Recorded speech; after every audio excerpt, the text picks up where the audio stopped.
What's up, guys? Welcome back to the Everyday King. Today we're going to talk about leadership. And what does leadership mean to you? What does it mean to me? And maybe if we can just refine things to just, make it a little better. So let's get into it.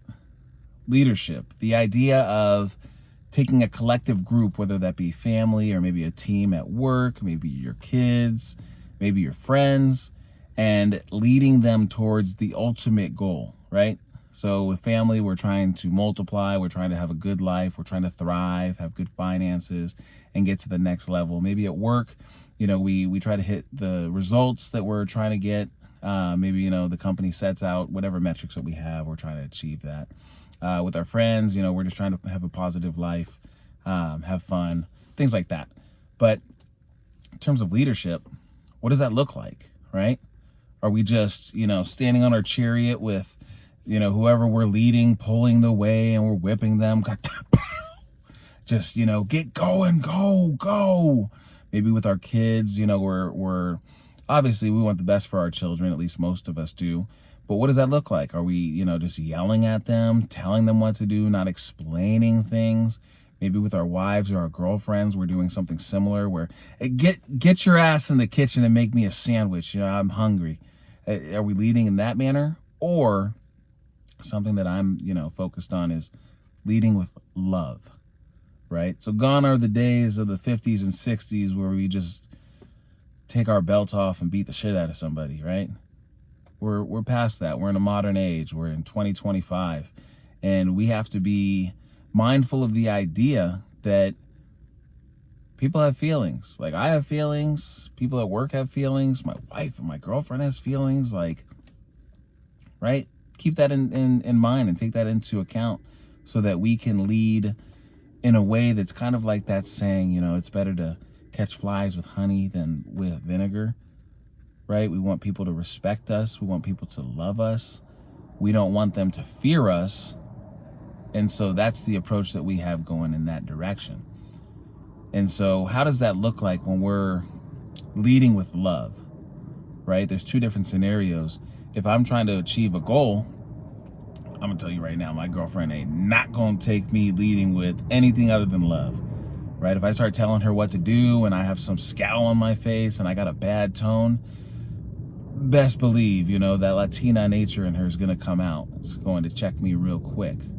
But if I lead with love and I explain to her, hey, baby, this is what we're going to be doing. This is why we're doing it. If you have any ideas on how we can do it better, I have an open mind to it. But this is the direction I want to go. I promise you that's going to land a lot better than, hey, baby, get your ass in the car. This is where we're going. Like, shut the fuck up and, let's get it done. Right? There's a time and place, maybe, every, one in, 1,000 times. Sometimes you do just got to take the reins and just say, hey, this is where we're going. But more often than not, it's best to lead in a way where it's conducive to building a bond as opposed to just dragging people along. So similarly, and I'll give you a story behind this.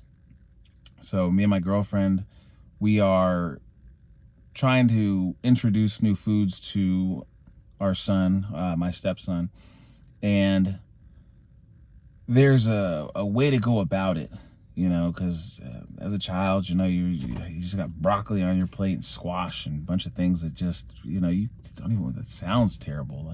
The name squash, it sounds like something that I don't want to eat that. Bring me the chicken nuggets and the pizza, Dad, right? So if we're taking into consideration leading with love, it is, hey, baby, you know what?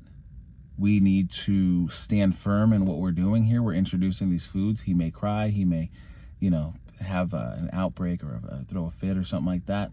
But we need to stand firm in what we're doing because this is only going to introduce him to things in life such as, you're going to have to do things that you don't necessarily want to do, right? It starts with, the foods you're eating at 7 years old.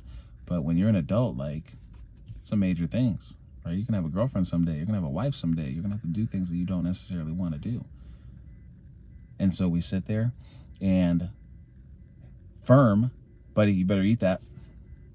You better clear that plate. You're not getting up. If you get up, we're just going to put it in the fridge. It's going to be breakfast tomorrow. Yum. Squash for breakfast.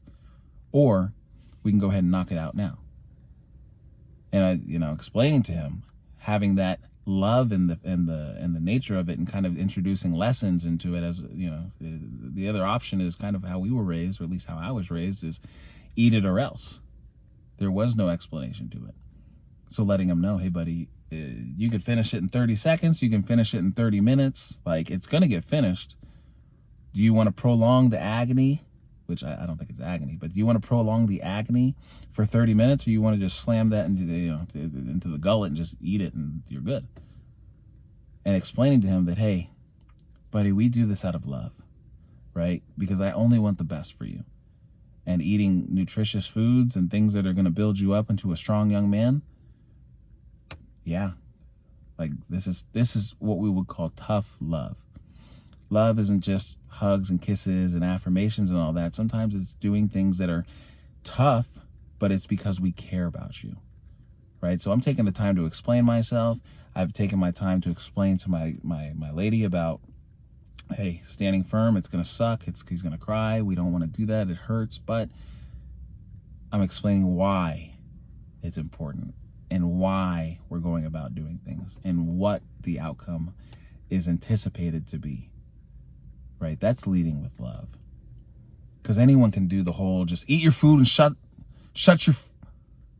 up and eat. Like anyone can do. Go to bed. Anyone can do that stuff. But taking the time to sit back and be able to explain things and to be able to have that recognition that I'm talking to human beings and I'm leading with love. And as an everyday king, I'm leading in a way that builds and not tears down. That's the approach that we're taking here. So I hope you guys find this video helpful. Please share it with someone that you think can take in this information, something that'll help them develop as a leader of their family, as a father. And if you guys so choose, feel free to like this video, subscribe if you haven't, and tell me how you lead right now and how you want to lead your family or your team or your kids. Leave that down in the comments. But for now, guys, thank you for watching this video. I'll catch you on the next one, all right? This is the Everyday King. Have a good one.